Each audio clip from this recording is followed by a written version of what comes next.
Welcome everyone.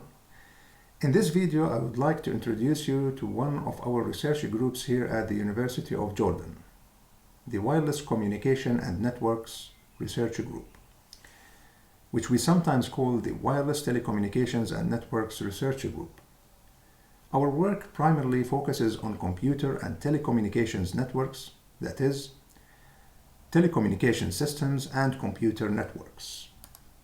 We are currently working across several cutting-edge research areas with particular emphasis on 5G, 6G, future mobile cellular networks.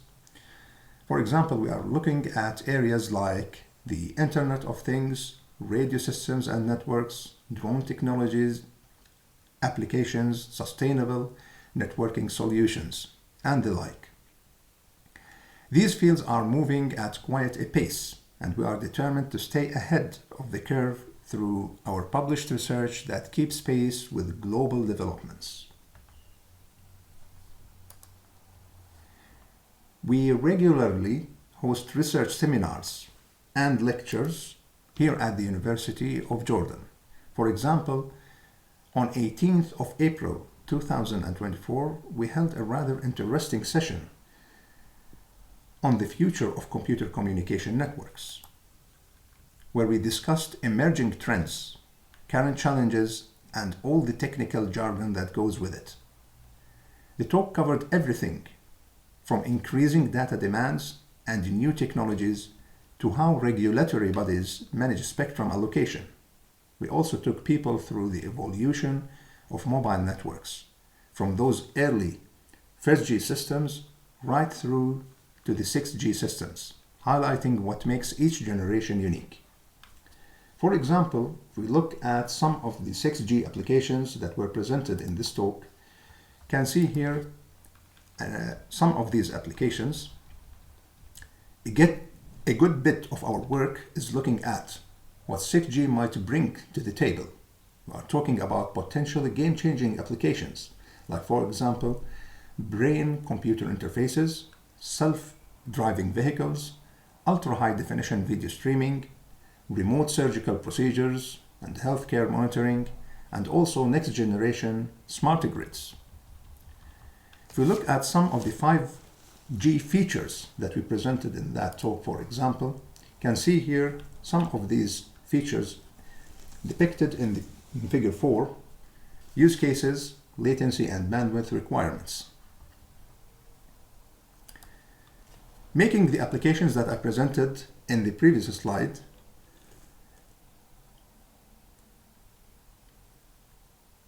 will require fast data rates, near instantaneous response times, and seamless integration with our existing systems. Take, for example, the holographic communication, where someone's physical presence could be projected virtually. That sort of leap forward we are looking towards. This slide shows some of the use cases in the 5G systems, latency versus the bandwidth requirements. So for example, if we look at the orange area, services enabled by 5G, you can see that we require high bandwidth or high data rates and at the same time low latencies.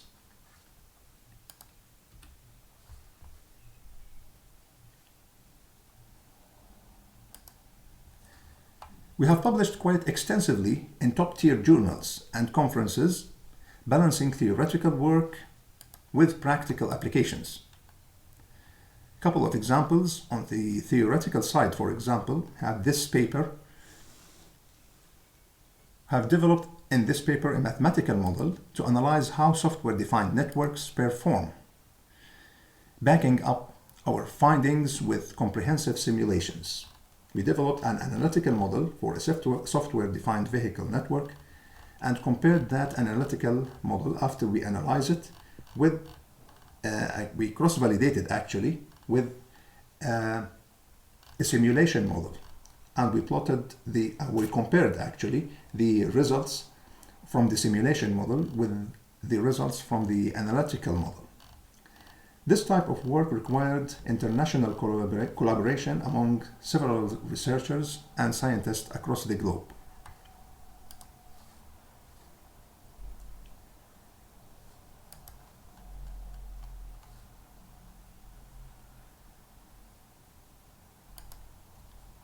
For hands-on research, we have built what we call a high-altitude floating platform. And we experimented with this platform. It's a clever bit of a kit packed with sensors, cameras, GPS environmental monitoring equipment. We experimented in the area of Amman, actually, at Jordan. We have used it to measure things like signal strengths and path loss in space-to-ground communication, testing it at altitudes up to 1,500 meters. The data we have gathered has been invaluable for our modeling work. We presented the findings of our research in this paper. This is, for example, a picture depicted in Figure 9, an aerial image received from the high-altitude floating platform unit at relative elevation of approximately 1,500 meters.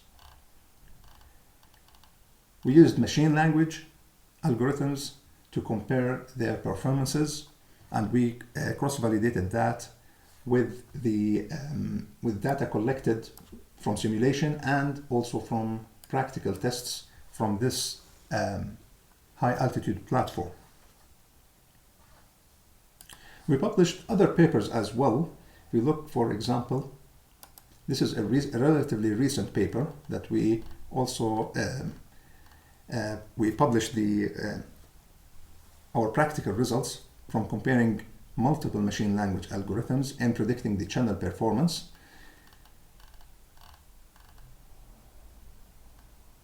And we did many experiments to cross-validate the results. Collaboration is absolutely vital to what we do.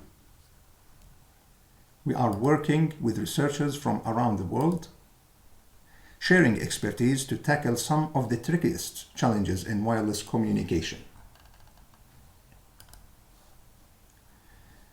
We are absolutely committed to pushing the boundaries of what's possible in wireless technology, and we are always keen to chat with students and fellow researchers who share our passion. Thank you for taking the time to learn about our research group. We are always open to discussing potential research collaborations with academic and industry partners. Thank you very much.